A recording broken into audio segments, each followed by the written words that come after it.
200 mense het in 'n kwessie van 2 weke hulle lewens verloor op die Kaapse vlakte. Ons maak 'n groot lawaai oor die oorlog wat oor see gaan, en is reg, dit is erg, dit moet nie gebeur nie. Maar hier is 'n oorlog hier by ons, in ons midde. En ek onthou hoe ek hy nuusstorie moet deel, en my hart breek. Want as 'n pa, voel ek, dit is nie reg nie. Dit moet nie gebeur nie. As 'n pa voel ek, iewerste moet iemand opstaan. Ewe skielik, toe besef ek, hoe het ek geskuif van 'n julle na ons toe. Want in die verlede sou ek gesê het, julle moet 'n plan maak. Julle wat die regering is, julle wat die polisie is, julle wat in daai area bly, julle moet 'n plan maak.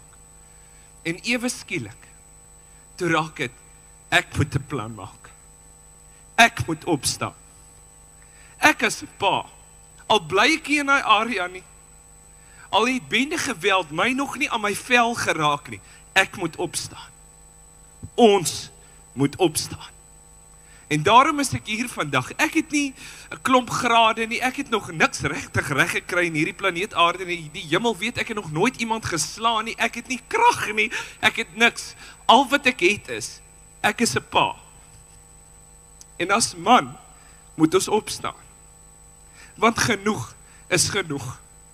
Ons kan nie in 'n wêreld leef en hierdie stryd verder laat aangaan en laat nog meer mense hulle lewens verloor omdat ons nie opstaan nie.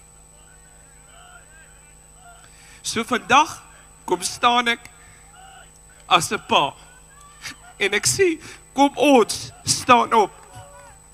Kom ons sê genoeg is genoeg.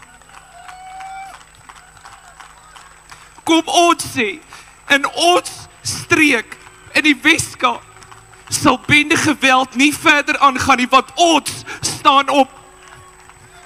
Ek staan op.